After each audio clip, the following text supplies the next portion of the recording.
So really excited today to have Asal and Maggie from Tridel Bolt program to kind of talk to us about the great work that they've been doing. Um, and so first, I'm going to do a little intro. So we have Maggie Hall, who's community relations and corporate social responsibility specialist. She's a candidate for master's degrees in environmental studies. She's worked in low income communities in Mexico and experienced working in both public and private sectors. Asal Ashar is the employment program specialist. So her background is in social work. Experience developing and executing innovative youth employment programs for racialized, vulnerable, and newcomer youth, and manages the fulfillment of the employment training and education initiative. Welcome, folks. How are you guys doing? Got to unmute there. I'm great. How are you doing, Brandon? Really good, really good. And I'm excited for this conversation to finally take place, yeah? Yes. So let's just start. What are your job titles at Tridel, and what does that entail? Starting with you, Maggie. So my name is Maggie Hall. I am the Community Relations and Corporate Social Responsibility Specialist at Tridel. Instead of having business cards, I have bookmarks because my title is just so long. So what that sort of entails is a twofold responsibility. So on the community relations side, I work quite closely with our partners at Toronto Community Housing, specifically in our two revitalization neighborhoods that we're the developer partner for. From the corporate social responsibility side, that's working on initiatives around waste diversion, around social procurement. So what you were sort of mentioning about that inclusive building, community benefit agreements. That's what I work on at Tridel to make sure that spending power is being directed and shared. Awesome. And Asal? So I'm the employment program specialist at Tridel. So my main role is to manage the fulfillment of our employment training and education initiatives with Tridel and our partners, such as Toronto Community Housing and employment-related initiatives through our Bolt Foundation. So in other words, I'm the person who is there with the youth as they access the various supports offered through Bolt. So I follow up on the referrals, I refer to the different programs. I'm basically the point person between the young person and employment opportunities. And I pretty much ensure that we are meeting and exceeding our community benefits agreements. Okay, and when you said meeting or exceeding, can you share like what kind of targets you guys have for this? I don't know if I can, well, they vary between the different communities that we work with. Okay. And so there are different components to it. So there is an employment component to it, there's training components to it. There is, depending on the community, there's like micro enterprises that we support, but it's beyond just employment. It's really about community economic development. And so Maggie and I work really closely to ensure that we meet our targets, but also ensure that once we are gone from the communities that we're working in, that they're able to continue and sustain and maintain and grow and all those things. Awesome. What kind of work did you do before that prepared you both for your current role, starting with you, Asal? So I am a social worker, social service worker by trade, and I spent the majority of my career working in the community sector before transitioning to the corporate sector. So, and the bulk of my work was done around youth employment initiatives, specifically working with newcomers, racialized young people, and other equity-seeking groups. And mine perhaps is a little bit more academic.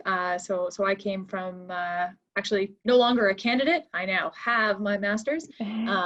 So my work prior to arriving at Tridel, I was working with low-income communities in Mexico. and specifically on the systemic injustice that exists within one container of space, particularly as it relates to the sharing of resources, and specifically water and sanitation. So a basic fundamental human right, and understanding where the systemic injustices lie, and where we can address those from a policy standpoint, from a collective action standpoint, mobilizing women in the community. So that's what I was sort of up to beforehand. So since both of you, like since you guys have been working, maybe if you guys can say how long you guys been both working at Tridel, and what have you learned about the construction industry since working there? Starting with you, Maggie. So I've been at Tridel for a little bit under a year, and also I'm so conscious of how much I touch my face, especially with COVID, hands down.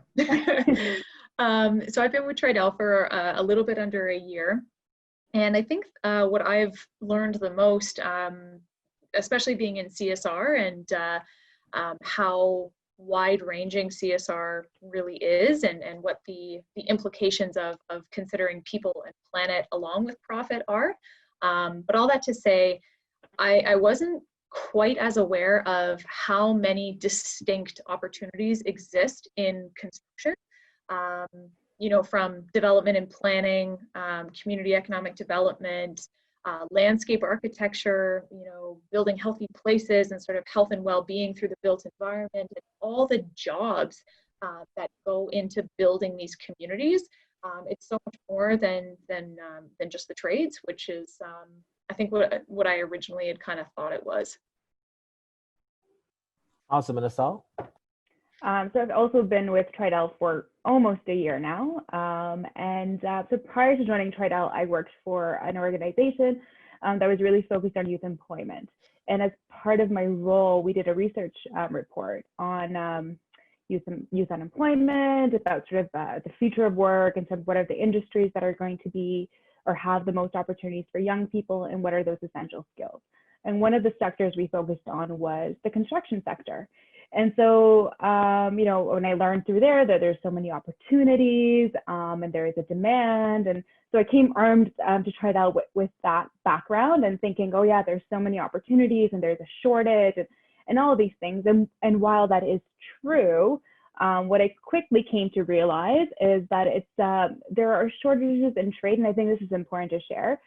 There are shortages in tradespeople and specific sort of trades. So for example, electricians and plumbers, there really isn't much of a shortage in that, or carpenters, let's say. But there's other things like forming, or crane operators, or bricklayers. Those are some of the areas that there really is a shortage. And so I think it's really important to sort of to share that message. And also, I think the pathways to construction are not as linear as I thought they were. There's different ways to go about it. And outside of, and sort of touching on what Maggie said, outside of just the trades, there are so many other opportunities in the professional side of construction. So project management, site coordinators, site supers, there's just so many other opportunities. And so it's really broad, and I think Bolt, and we'll get to this, I'm sure, but Bolt is really about sort of creating that awareness about sort of the diversity in those kind of roles. So Saul, yeah, like you kind of brought it to the next point, which is what is the purpose of the Tridel of Tridel's Bolt charitable foundation? So the Bolt Charitable Foundation is really first and foremost about creating awareness about the diversity in numbers of career opportunities within the construction industry. So both within the trades and also within the professional side. And then the other side is to sort of raise funds to support scholarships and training opportunities. We do a lot of work around that, and foster trade and industry partnerships to provide employment, training, and mentorship opportunities for youth. So it's sort of a threefold purpose. Okay. And Maggie, how long has the Tridel Bolt Charitable Foundation been around? So as an organization, it sort of originally got off the ground in 2009.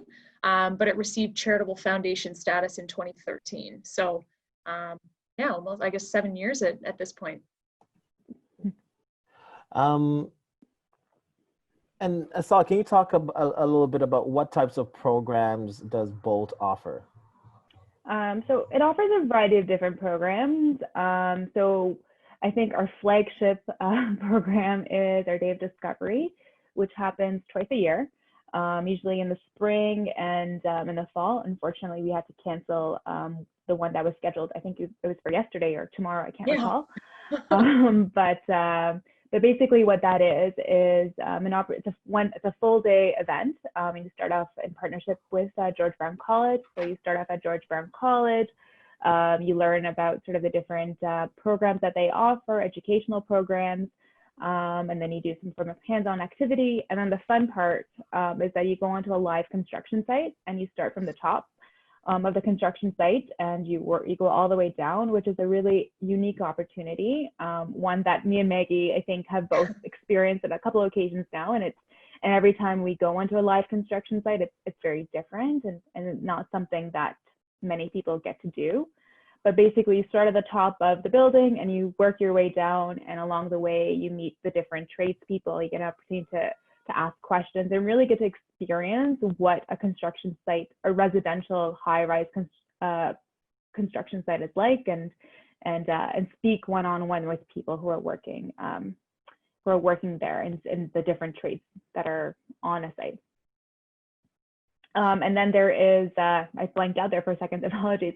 And then we have our speak outs, which is also really about career awareness. And so those are, so if there's any organizations here who are interested, they can reach out to us. And basically it's, we work with different organizations and they identify the different career pathways that they're interested in. So it could be anything from a trade like carpentry or I'm blanking on another, architecture, whatever it might be, and even like a project management team. So you'll identify what careers you're interested in, and then we will work with our volunteers. So mainly they are our staff, but sometimes they're consultants and our trade contacts, and then we invite them in and we do sort of it can take different forms, but for the most part, it's sort of like a roundtable speed dating type event where young people get a chance to go visit the different sort of tradespeople or professions and ask the questions and learn about their career pathways, their lived experience, and so on and so forth.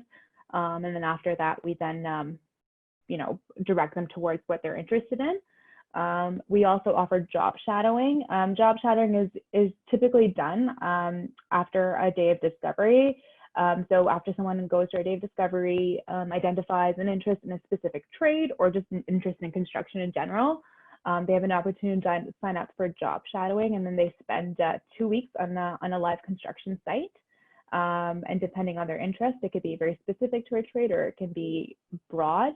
And they spend a different day with every tradesperson, get a chance to ask questions, learn about what it is to do, because the truth of the fact is that construction is not a typical workplace.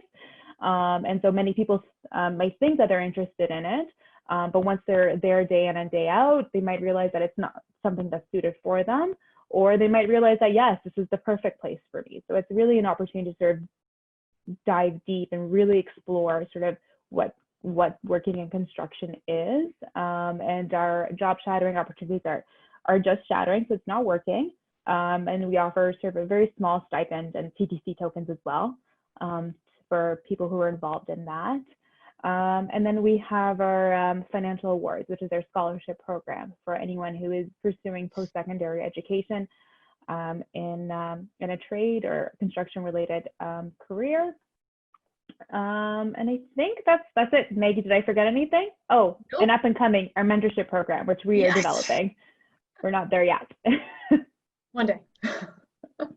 So, a few years ago, or maybe maybe a few years ago, I want to say, I had an opportunity to check out a day of discovery through Tridel, and it was one of the new condos that I'm pretty sure they're probably built now, but it was on the lakeshore. And this was it was my first time being in like a unit, someone's like a condo, a potential condo that's like, I think 1.2 million or something like that. Like it was just, it was just like, and it was great just to kind of say, hey, like this is what the experience would be like, So it was a really cool experience. Maggie, can you talk a bit about how often are the programs delivered? Sure. I mean, Asal touched on it a bit in her response. The days of discovery usually are twice a year.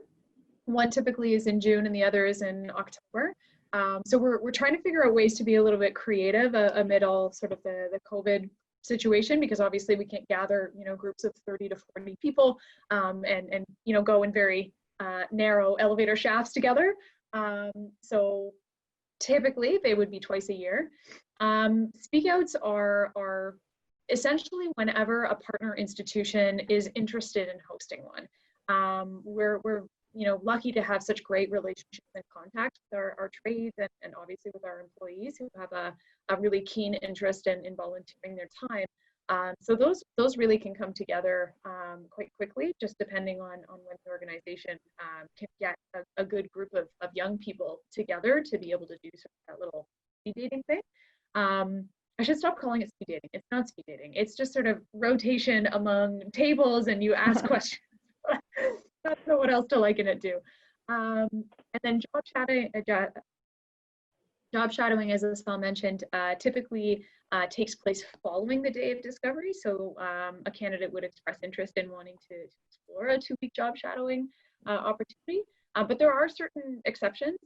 If there is someone who's expressed a really keen interest in wanting to explore construction further, and they've also sort of taken steps, either in high school education or additional programming in secondary, and they'd really be interested in that, then some exceptions can be made, but generally the rule is after a day of discovery, so twice a year.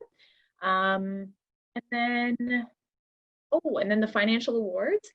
So unfortunately our deadline just passed actually earlier in May. But the application window is typically open for quite a few months, and the scholarships are offered, financial awards are offered typically once a year. So there's one kind of intake period, and that's usually in May-ish.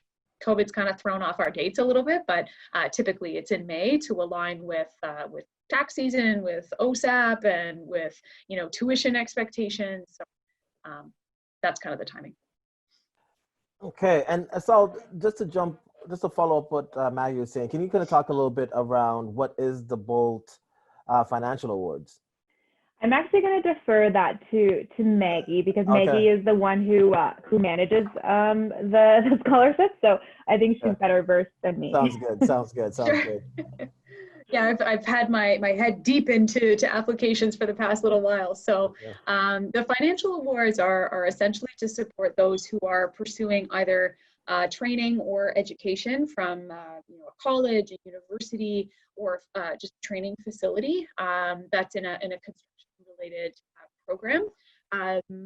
Typically we look to support those who are interested in residential construction or high-rise construction, just because there's sort of a very clear pipeline of talent, if you will, that when we see their application, we see their interest, we know the program that they're affiliated with. It provides us the opportunity to actually reach out to them following, knock on wood, their success, and connecting them with some of our contacts that we have to just take their career to the next level.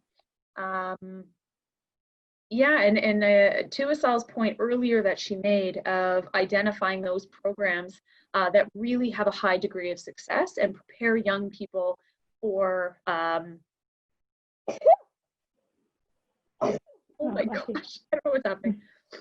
Prepare young people for the expectations and the realities of construction. So if anyone is interested in reading about those financial awards in greater detail, we do have a devoted section on our website that outlines the typical pathways that we would support.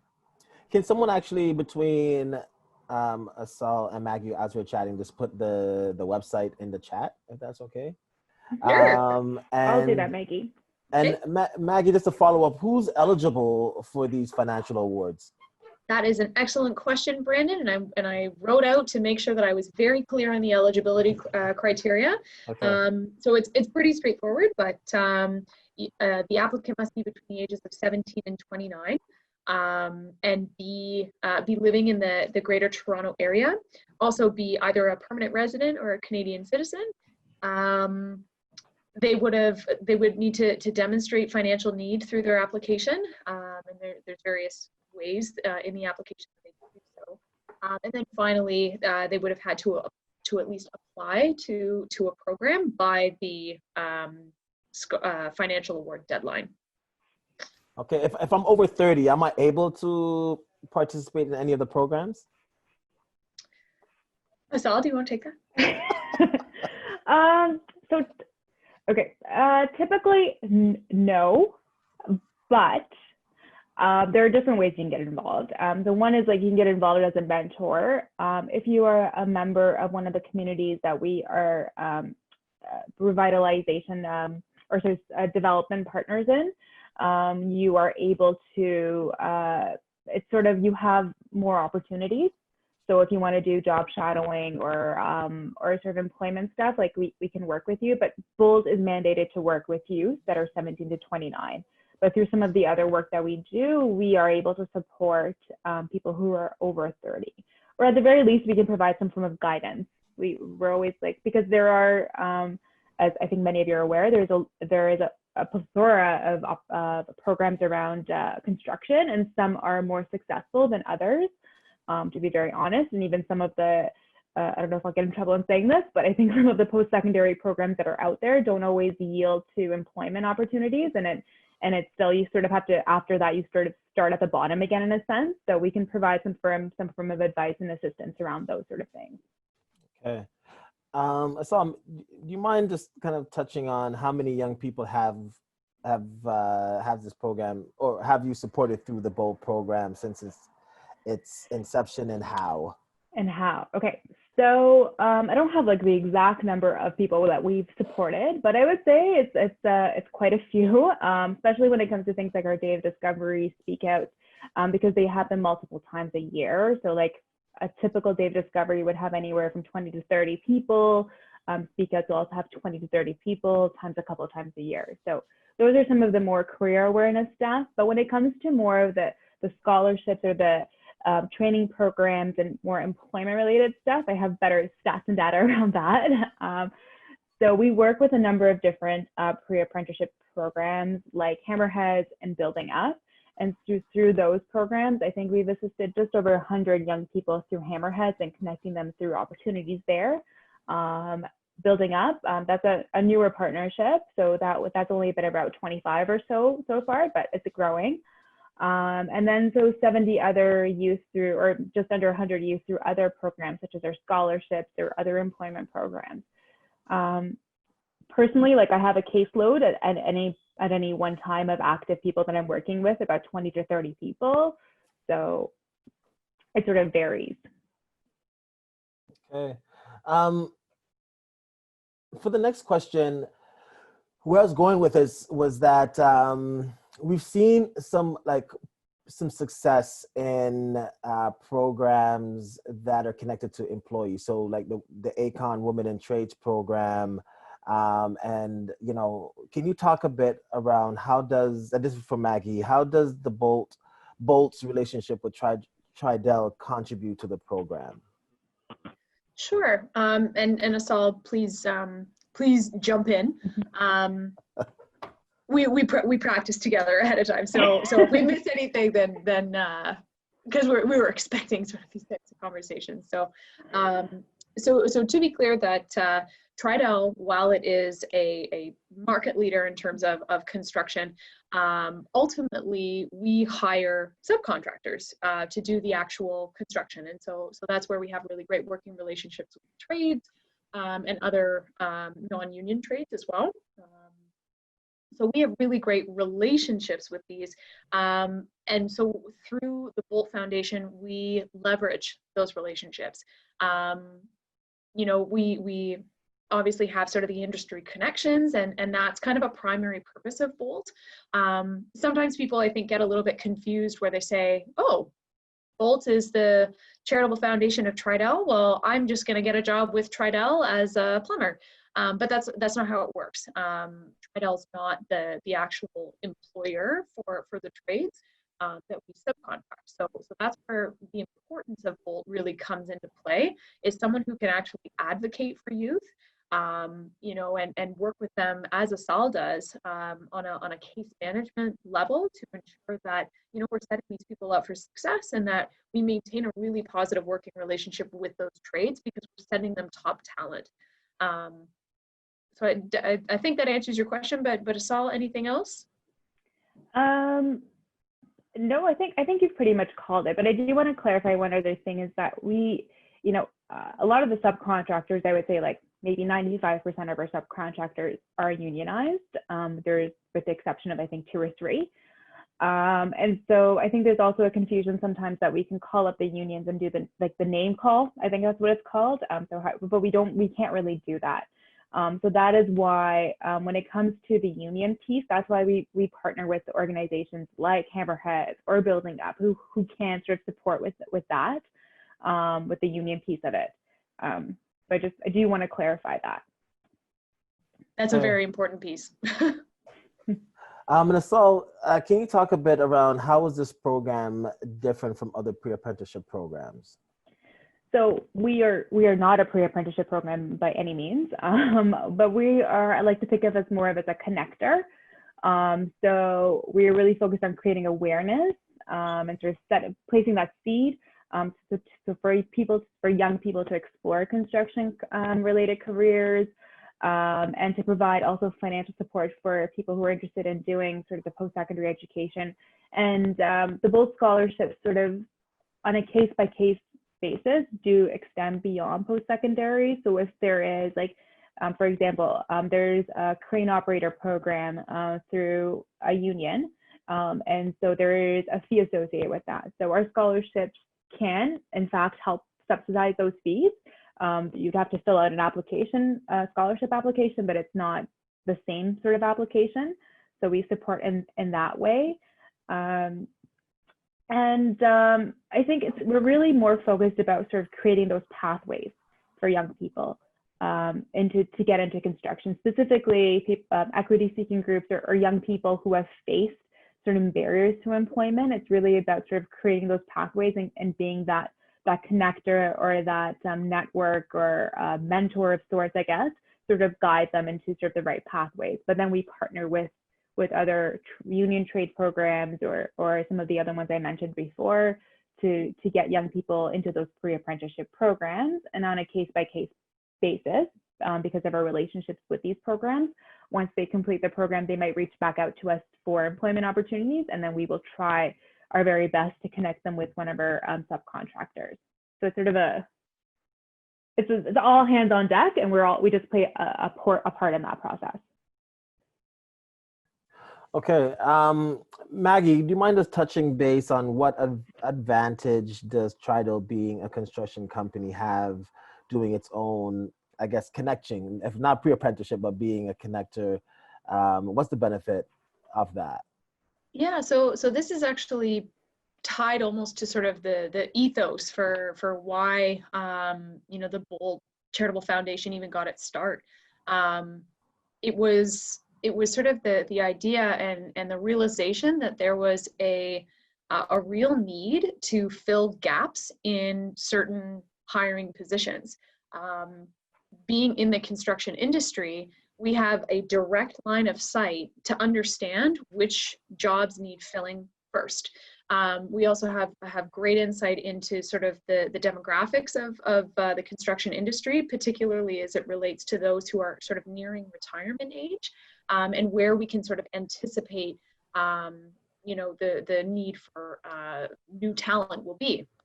And so that's where Bolt really has an advantage, is that we're able to liaise directly with those top construction minds to understand where we think the industry is going to go.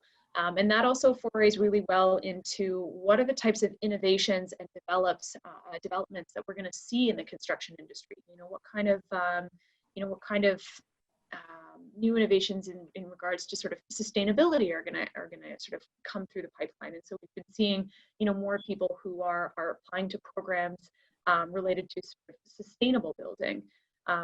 So that's sort of where there's that advantage is just there's that inside knowledge, and it helps us really set expectations well of young people where, you know, time and time again, we have people coming saying that, oh, I'd really like to be a plumber. I'd really like to be an electrician. But oftentimes they want to go into those careers because that's all that's been put in front of them. So now we have the opportunity to sort of check that. And through an opportunity like job shadowing, for instance, they may be able to go to a site and say, oh, what's that person doing over there? I like that. I'd like to do that.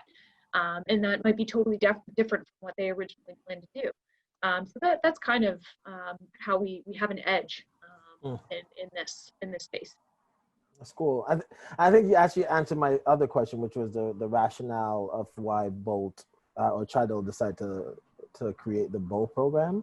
Oh. But so maybe you want to add on anything that Maggie may have missed during, like, to answer that question, or if you feel that Maggie kind of covered it. I think Maggie covered it. To add to Maggie's thing is, it's not only that we noticed sort of the industry need, but we also noticed, so Tridel has been around for 80 years now.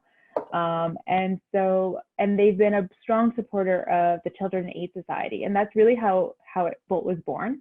I think the Del Zotto family was at a charity event, and at that event, I don't know the full story, but they got to talking and they realized that there was a number of young people who were interested in getting into the construction or more of the hands-on tactical types of careers, but they didn't have the same opportunities as other young people. And so they really wanted to do something that was going to support those people, support sort of folks who wanted to get into construction, but didn't maybe have the networks or the financial supports they needed to do that. And so that's sort of how it was born. Just a little extra history there. Appreciate that. So Saul, have you seen more women enrolling into the program over the years that you've been a part of or working here? So we have seen more women enrolling, and sort of actually Maggie has done sort of some research into this area. Awesome. So I will defer again to her. Perfect. But she can speak better to it. Yeah, so certainly over the past several years, and again, while LaSalle and I are fairly new, we were able to go through some previous tracking and sort of gain an understanding as to who is typically, fulfilling the various opportunities that are coming up. Overwhelmingly, sadly, it still continues to be men. So we absolutely recognize that there needs to be more work being done, but that's also not to say that women are not in construction, period. They're just underrepresented in the trades. So for instance, Tridel is over 50% women who are working in sort of professional spaces, in customer care and safety, as site supers, engineers, project management, some in planning and development. So seeing women participating in sort of the professional space, but there absolutely does need to be more work done to sort of demystify the stigma that is women going into construction. So I think I actually have some. Actually, no. I'll wait until you ask. But yeah. Also, sorry, I'm apparently having this like weird allergic reaction to my own room. So if I turn off my camera or sneeze, no worries. I'm sorry. No worries. So how many women have entered into the construction sector from your program? And I'm going to stay with Maggie for this one. Yeah. So again, the numbers aren't they're not great, but they are going up year over year. So to break it down, job shadowing opportunities specifically in the trades. In recent years, we've set up these types of opportunities for 6 women, all of whom, with except one, have remained in those positions and now have sort of union membership and have been working for that time. Other employment of another 5 women, so 11 women total have gone through our program and found meaningful, gainful employment in the trades specifically. And then interestingly, we have seen that year over year over year, more and more women are applying for our scholarships, and are sort of taking on programs, you know, at George Brown College, for instance, you know, construction management, project management, those types of programs. And so that's on the increase. So there's been about 35 women in the past, you know, 6 years who have been awarded scholarships that have, you know, been awarded total value between all of them about $110,000. That's really exciting stuff, actually. Getting there. I know this wasn't a question, but can you talk about folks who identify as LGBTQ to us? Have you seen, you know, has there been folks who identify enrolling in your programs? Yeah. So interesting you asked that. We actually just recently incorporated a question in our financial award application that specifically references gender identity, and sort of, you know, which gender identity do you most identify with, and this year's sort of a bad example because most people were sort of cisgender, female or male. So I haven't sort of come across that in the financial awards space just yet of members of that community, but I would be very interested to know similarly if it's sort of along the same vein as women participating or as Indigenous people participating in construction, if there's sort of fear or nervousness around the stigma that is construction. And if I could just make a quick note, I actually had the pleasure of speaking to a graduate of the Hammerheads program, a female graduate, and she was just saying how important it was to just see representation. On a day of discovery, seeing a woman, seeing a person of color was really important, because it meant that you weren't the first. It meant that you weren't scared to go there because you had someone just like you. And so now in her role, sort of as a youth outreach coordinator, I believe, through Hammerheads, she's going to Toronto community housing neighborhoods and presenting as a woman. And now she's noticing more little girls are coming to these sessions because they're seeing her. So I think as representation increases, and we really have to go after shedding light on those people who are trailblazers and who are going into this field, and making a space for those individuals. That's awesome. Asal, this question is for you. Tridel has done a lot of work on Toronto community, with the Toronto Community Housing Corporation. Is there any specific opportunities for residents or TCHC residents living in TCHC to get involved in your program? Yes, we are committed to supporting residents of Toronto Community Housing in many different ways. And so while we do a lot of work in terms of like outreach specifically to residents living in TCHC communities, and through our revitalization projects, we do a lot of outreach and really case-by-case employment. If you are a resident of a TCHC community who doesn't live in one of our revitalization projects, that's still okay. You can reach out to me personally, and there are opportunities for you to have greater access to, say, job shadowing opportunities. So, for example, typically, as we've mentioned earlier, you have to go through a day of discovery to access job shadowing opportunities. But if you're a resident of Toronto Community Housing, there are ways for us to sort of bypass that sort of eligibility requirement. And we do support sort of other initiatives. So we have our own scholarships, the Bolt Financial Awards, but in past years, we have also supported sort of the Investing in Our Diversity Scholarship to provide even more funding for young people who want to get into construction. And those are only available to residents. So, and also to your point earlier, if you have sort of aged out of the system, the youth system, you can always reach out to us and we can sort of see what we can do in terms of accessing sort of job shadowing or other opportunities, or even connecting you, whether it be a mentor or maybe through one of our subcontractors. So in a nutshell, yes, and reach out to me, and we can always discuss what that is.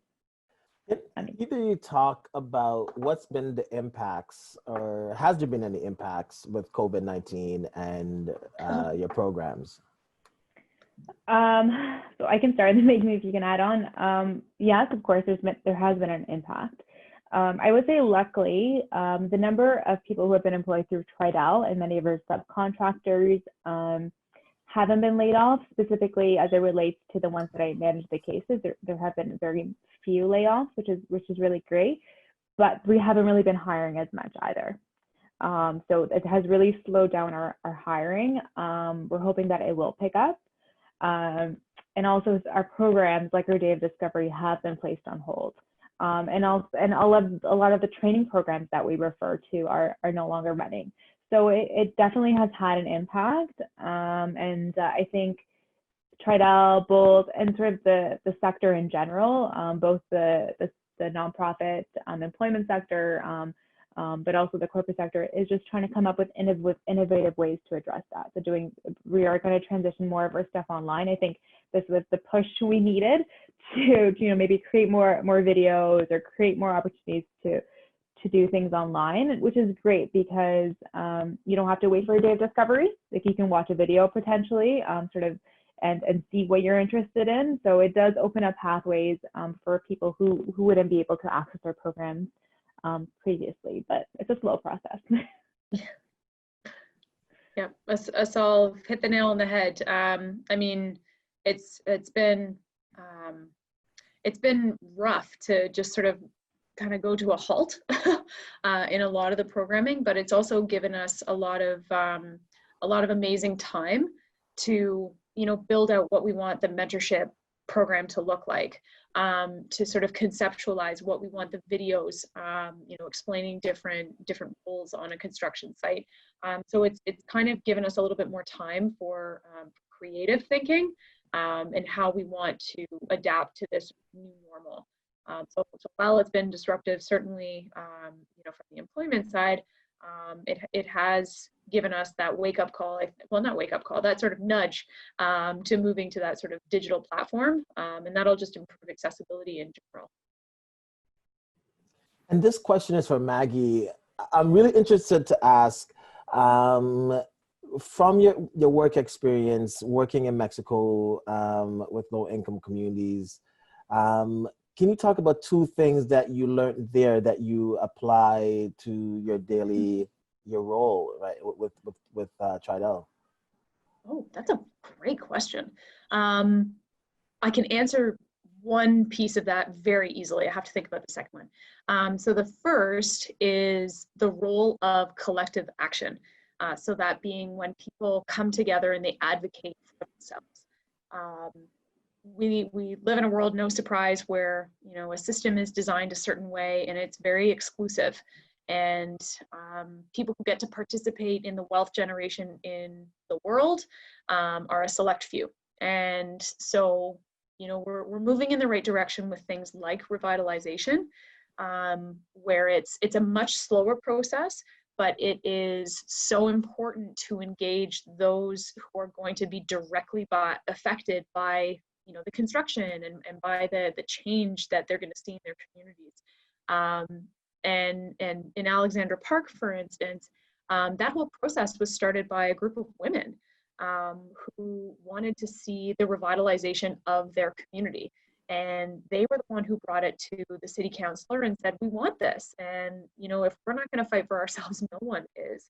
And that's kind of a parallel that I definitely saw in Mexico, where, and their situation is a little bit different in the sense that, they're advocating for clean water and, a place to go to the bathroom. So it's a little bit more fundamental, a little more basic. But, Alexandra Park, the women there who are advocating over, community safety and access to opportunity, like those are super important as well.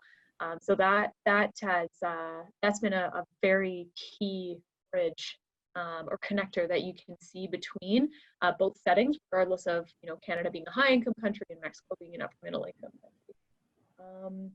The second piece, somewhat related to the first, but how important it is that we take a look at the policies, the processes, and we really examine them as to how they can be exclusive or exclusionary, I guess, to certain groups. I mean, up until recently, we didn't have a question on our application that said, what gender identity do you identify with?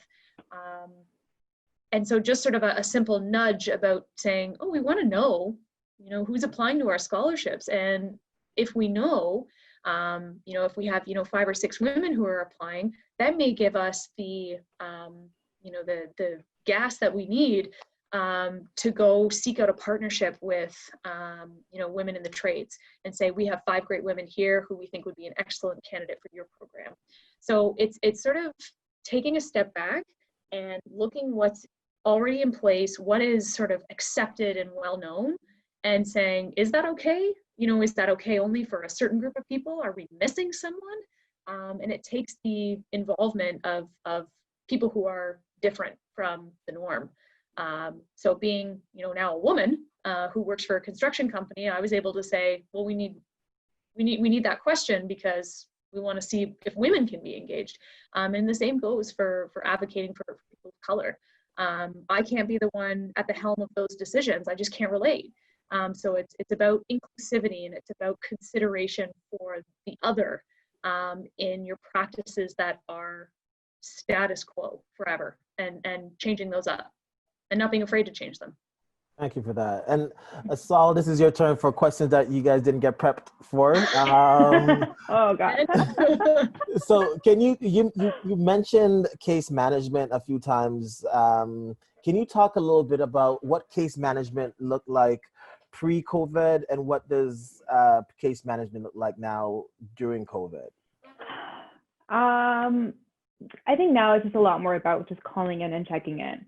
I think pre-COVID, it was very outcome-based in terms of like employment, training, like how are you doing, where's the next step? But now it's just more of just checking in and letting people know that sort of, we haven't forgotten about them, and making sure that they're okay, and that, there's a whole other side when it comes to like, and not just particularly for construction, but in construction, I think this is something that's missing, is like mental health supports, and talking about sort of mental health in construction and how that relates, and making sure that people have the supports they need. So it's just those check-ins, and sort of just letting people know that we're all sort of in the same boat, and sort of trying to give hope. I mean, it's an unknown. The future is unknown. I can't predict when we will be hiring. I can't predict what the future is going to look like. I'm confident that construction will remain an industry that will continue to boom, and that there will still be opportunities in it, and just letting people know that they just have to be a bit patient with us. And I think, I think that's pretty much how it has really changed for myself personally. Are you seeing any patterns in terms of supports or that's needed in terms of sticking with case management, doing those check-ins when you're connecting with folks during COVID? What kind of patterns are coming up that folks are navigating? I think a lot of people are just sort of left in the dark.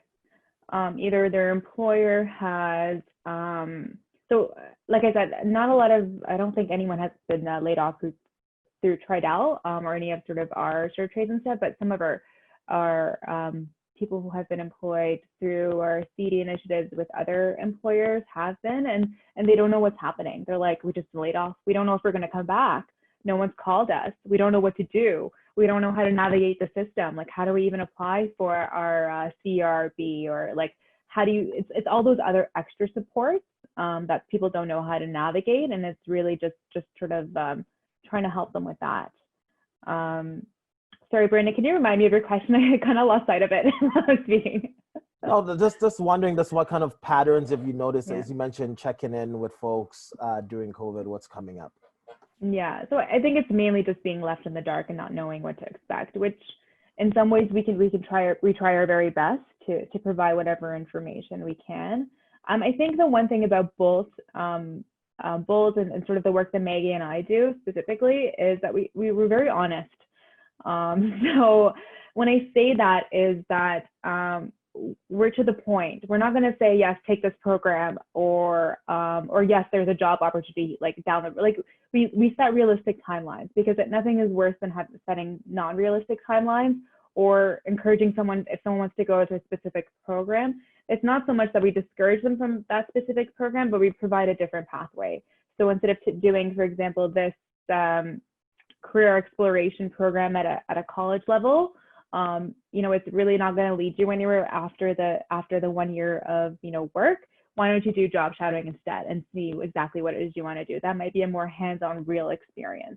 And so we try our very, very best to be as honest as we can, and that sort of speaks to our scholarship program as well. We have programs that we support and programs that we don't support, and we don't support those programs because through our experience and through our knowledge, we know that they don't actually lead to employment or employment mainly. So I don't know if that sort of answers the question. No, it does. It does.